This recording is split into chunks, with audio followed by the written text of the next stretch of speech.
ठाण्याच्या मॉडेला चेकनाका परिसरात खासगी बसच्या धडकेत एका तरुण इंजिनिअरिंग विद्यार्थ्याचा दुर्दैवी मृत्यू झाल्याची घटना घडली आहे। राज तिवारी असं या मृत विद्यार्थ्याचं नाव असून या घटनेनं परिसरात हळहळ व्यक्त केली जाते। शिवाय या प्रकरणी बस चालकाविरोधात वागळे स्टेट पोलीस ठाण्यात गुन्हा दाखल करण्यात आला आहे। मृतक राज तिवारी हा वागळे स्टेट परिसरातील आंबेवाडी या परिसरात कुटुंबासह वास्तव्यास होता। सध्या तो सॉफ्टवेअर इंजिनिअरिंगचं शिक्षण घेत होता। विशेष म्हणजे दररोज कॉलेजला जाण्यासाठी त्याच्या वडिलांनी त्याच्यासाठी एक दुचाकी घेतली होती। शिवाय राज अभ्यासाची हुशार होता आणि भविष्यात चांगलं करिअर करण्याचंही त्याचं स्वप्न होतं। मिळालेल्या माहितीनुसार रविवारी साधारणतः संध्याकाळी 5:30च्या दरम्यान ही दुर्घटना घडली आहे। मोडेला चेकनाका ते 3 हात नाका या मार्गावर एका दुचाकीवरून राज जात होता। याचवेळी मागून येणाऱ्या एका खासगी बसनं त्याच्या दुचाकीला जोरदार धडक दिली। ही धडक इतकी जोरदार होती की राज गंभीर जखमी झाला। अपघातानंतर परिसरातील नागरिकांनी राजला उपचारासाठी रुग्णालयात दाखल केलं, मात्र उपचारापूर्वी त्याचा मृत्यू झाल्याचं डॉक्टरांनी घोषित केलं। या घटनेनंतर राजच्या कुटुंबावर दुःखाचा डोंगर कोसळलाय।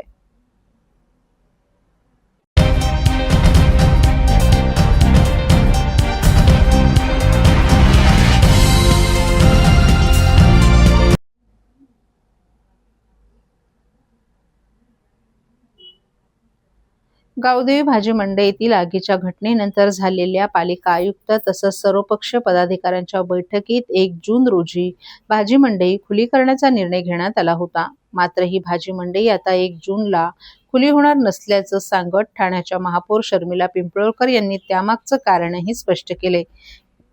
गावदेवी भाजी मंडईत गेल्या आठवड्यात आग लागली। यात अग्निशमन विभागाचे स्थानक अधिकारी सागर शिंदे आणि पालिकेचे आरक्षक काळू गाडेकर यांचा मृत्यू झाला, तर 2 जण जखमी झाले।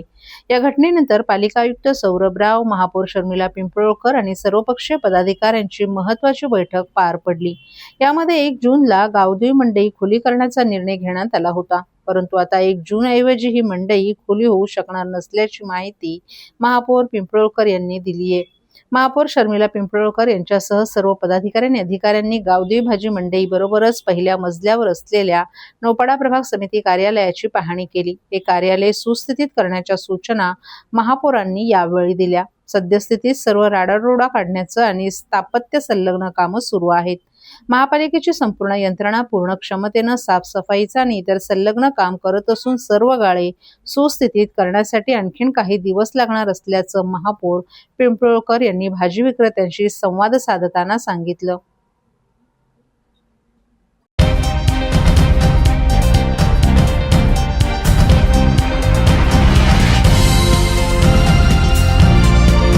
पेट्रोल, डिझेल, गॅस आणि जीवनावश्यक वस्तूंच्या वाढत्या दरांविरोधात ठाणे शहर काँग्रेसनं बुधवारी आक्रमक दोरखंड आंदोलन करत केंद्र सरकारविरोधात जोरदार एल्गार पुकारला। महागाईच्या जोखडात जनता अडकली असा संदेश देत शहरातील 3 पेट्रोल पंपावरून काँग्रेस कार्यकर्त्यांनी वाहनांना दोरखंड बांधून मोर्चा काढला। या आंदोलनादरम्यान केंद्र सरकारविरोधात जोरदार घोषणाबाजी करण्यात आली। त्यामुळे काही काळ परिसरातील राजकीय वातावरण चांगलंच तापलं होतं। या आंदोलनाचं नेतृत्व ठाणे शहर जिल्हा काँग्रेसचे अध्यक्ष राहुल पिंगळे यांनी केलं। शरीराला दोरखंड बांधून वाहन हाकत त्यांनी केंद्र सरकारच्या आर्थिक धोरणांविरोधात अनोख्या पद्धतीनं निषेध नोंदवला। इंधन दरवाढ कमी करा, महागाई रोखा, सामान्यांना दिलासा द्या अशा घोषणांनी परिसर दणाणून गेला। काँग्रेस कार्यकर्त्यांनी हातात फलक घेऊन केंद्र सरकारच्या धोरणांविरोधात संतापही व्यक्त केला। वाढत्या इंधन दराचा थेट फटका सर्वसामान्य नागरिकांना बसत असल्याचा आरोप आंदोलनकर्त्यांनी केला आहे। पेट्रोल, डिझेल दरवाढीमुळे वाहतूक खर्च वाढला असून त्याचा परिणाम भाजीपाला, अन्नधान्य, दूध, गॅस तसंच इतर जीवनावश्यक वस्तूंच्या किमतीवर होत असल्याचंही त्यांनी सांगितलं। सामान्य नागरिकांचं महिन्याचं बजेट कोलमडलं असून केंद्र सरकारनं इंधनावरील करवाढ तातडीनं कमी करावी अशी मागणी यावेळी करण्यात आली। या आंदोलनात महिला अध्यक्षा स्मिता वैती, सेवादल अध्यक्ष रवी कोळी, प्रदेश सदस्य निशिकांत कोळी, भालचंद्र महाडिक, महेंद्र म्हात्रे, शिरीष घरत, प्रसाद पाटील, कामगार नेते मोहन तिवारी, रवींद्र आंग्रे, दयानंद इंगळे, ब्लॉक अध्यक्ष आनंद सांगळे यांच्यासह इतरही पदाधिकारी आणि कार्यकर्ते मोठ्या संख्येनं सहभागी झाले होते। केंद्र सरकारच्या चुकीच्या आर्थिक धोरणांमुळे देशातील सामान्य माणूस महागाईच्या खाईत ढकलला गेला आहे. पेट्रोल डिझेलचे दर वाढवून जनतेची लूट सुरू आहे. बेरोजगारी, महागाई आणि आर्थिक संकटामुळे जनता त्रस्त असताना सरकार केवळ जाहिरातबाजी करण्यात व्यस्त आहे. जनतेच्या सहनशीलतेचा अंत पाहू नका, अन्यथा काँग्रेस आणखी तीव्र आंदोलन उभं करेल, असा इशारा ठाणे शहर जिल्हा काँग्रेसचे अध्यक्ष राहुल पिंगळे यांनी दिलाय.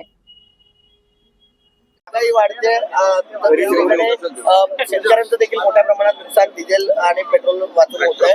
तुम्ही या ठिकाणी गाडी ओढत अनोखं आंदोलन केलेलं आहे, काय सांगाल? बघा, या दरवाढीचा जो परिणाम आहे समाजातल्या प्रत्येक घटकावर होतोय. आपण म्हणतो की जीवनावश्यक वस्तूंचे भाव वाढतात, महिलांचं बजेट कोलमडतं, परंतु आता शेतकऱ्यांच्या पंपांना डिझेल सुद्धा त्या ठिकाणी मिळत नाही. या देशाचं भविष्य असलेला जो विद्यार्थी आहे तो शाळेमध्ये जाण्यासाठी त्यांच्या स्कूल बसेसला सुद्धा त्या ठिकाणी डिझेल मिळत नाहीये. त्यामुळे अशा प्रकारचे निर्णय घेण्यात आले की आठवड्यातल्या 3 दिवस ते चालवलं पाहिजे. त्यामुळे प्रत्येक घटक हा या ठिकाणी भरडला जातोय. सर, मनमोहन सिंग यांच्या काळामध्ये देखील पेट्रोलचे दर जे होते ते कमी होते असं आपलं. मनमोहन सिंगांच्या काळामध्ये साड्या दराने प्रति बॅरल आम्ही त्या ठिकाणी घेत होतो, परंतु त्याच्यावरती सबसिडी देऊन ही भारतातली जनता यांना कमी दराने देत होतो. किंबहुना त्याच्यापेक्षा सुद्धा कमी दर या ठिकाणी आहे, तरी सुद्धा हे सरकार चढ्या दराने देत आहे. या आधी सुद्धा यांनी चढ्या दराने विकलेलं आहे आणि चढ्या दराने विकून करोडो रुपयाचा प्रॉफिट त्या ठिकाणी त्यांनी केलेला आहे. परंतु हरदीप सिंग पुरी येऊन त्या ठिकाणी सांगतात की 1000 कोटी रुपयाचं आम्हाला त्या ठिकाणी नुकसान होत आहे, परंतु अतिशय फसवी अशी त्यांची घोषणा आहे. ते 12 तारखेला सांगतात आणि 14 तारखेला HPCL त्या ठिकाणी डिव्हिडंड जाहीर करते. त्यामुळे कुठल्याही प्रकारची भूमिका त्यांची सर्वसामान्य नागरिकांबद्दल नाही.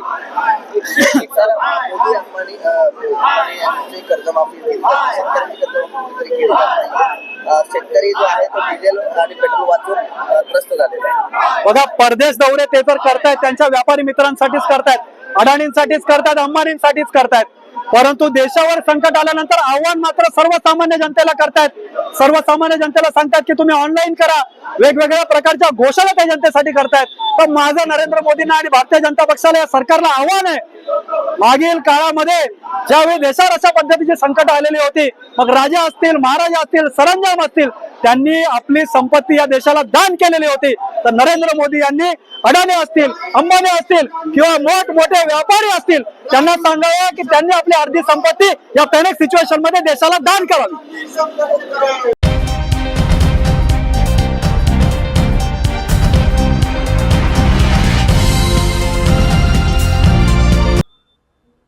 ठाणे महापालिका क्षेत्रात पावसाळ्यात नाले तुंबून आपत्कालीन परिस्थिती निर्माण होण्याची शक्यता असते. ही बाब लक्षात घेऊन ठाणे महापालिका प्रशासन दरवर्षी पावसाळ्यापूर्वी नालेसफाईची कामं हाती घेते. 31 मे पर्यंत ही कामं पूर्ण करण्याची मुदत ठेकेदारांना देण्यात येते. मात्र ही कामं जून महिना उजाडला तरी सुरूच असल्याचं चित्र दरवर्षी दिसून येत आहे. 31 मे पर्यंत नालेसफाईची कामं पूर्ण करण्याची मुदत ठेकेदारांना दिली असली तरी वागळे इस्टेट, वर्तकनगर, लोकमान्य नगर भागात 75% अधिक, तर मुंब्रा, कळवा, दिवा आणि माजिवडा भागात 55 ते 60% काम झाल्याचं पालिका प्रशासनाकडून सांगण्यात आले. वागळे इस्टेट, वर्तकनगर, लोकमान्य नगर भागात नालेसफाईची कामं वेगानं सुरू असली तरी मुंब्रा, कळवा, दिवा आणि माजिवडा भागात संथ गतीने नालेसफाईची कामं सुरू असल्याची बाब प्रशासनाच्या निदर्शनास आली आहे. विशेष म्हणजे यंदा मुंब्र्यातून नालेसफाईच्या कामांना सुरुवात झाली होती, तरीही त्या ठिकाणी संथ गतीने नालेसफाई असल्याचं समोर आले. तसंच काही ठिकाणी नाल्यांच्या काठांवर नाल्यातून बाहेर काढलेल्या कचऱ्याचे ढीगही तसेच पडून आहेत.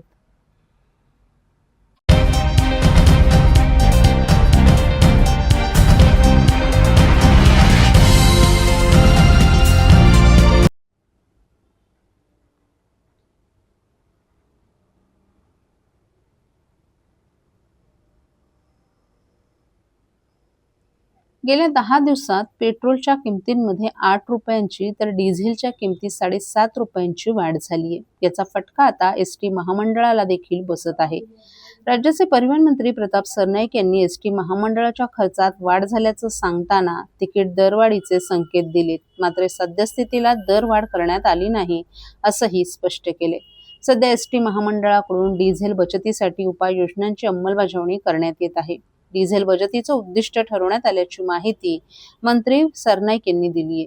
परिवहन मंत्री प्रताप सरनाईक यांनी डिझेल आणि पेट्रोल बचतीसाठी एसटी महामंडळाकडून योजना तयार करण्यात आल्याचं सांगितलं. त्यानुसार दिवसाला 5 डिझेल प्रत्येक आगारातून बचत केली तर दररोज 1000 लिटर डिझेल वाचेल. सध्याच्या डिझेल दरानुसार 1 लाख रुपये आर्थिक बचत होईल. यासाठी आगारन्याय डिझेल बचतीचे उद्दिष्ट निश्चित करण्याची सूचनाही देण्यात आली आहे. चालकाच्या चुकीच्या पद्धतीमुळे प्रति लिटर 10 किलोमीटरपेक्षा कमी गाडी धावत असेल तर वाहन चालकांना योग्य प्रशिक्षणाच्या सूचना केल्यात.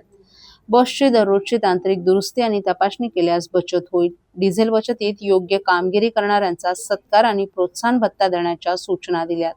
जे आगार जास्त बचत करतील त्यांना दरमहा विशेष बक्षीस देण्याच्या सूचना केल्या असल्याची माहिती देखील प्रताप सरनाईक यांनी दिली आहे. तिकीट दरवाढीबाबत विचारलं असता मंत्री सरनाईक यांनी डिझेल आणि पेट्रोलचे दर वाढत असल्याचं सांगून डिझेल वाढीनं एसटीच्या उत्पन्नावर परिणाम झाल्याचं सांगितलं. एसटी महामंडळाला 310 कोटींचं नुकसान वर्षाला होणार आहे, ते सहन करता येणार नाही. डिझेलचे दर अजूनही स्थिर नाहीत. उद्या त्यात आणखीन वाढ होण्याची किंवा कपात होण्याची शक्यता आहे. त्यामुळे सध्या परिस्थितीत आम्ही राज्य सरकारच्या ज्या सूचना आहेत त्यानुसार अंमलबजावणी करत आहोत. भविष्यात अशीच वाढ होत राहिली तर एसटी महामंडळाला भाडेवाढीशिवाय पर्याय राहणार नाही, ही वस्तुस्थिती असल्याचंही मंत्री सरनाईक यांनी स्पष्ट केलंय.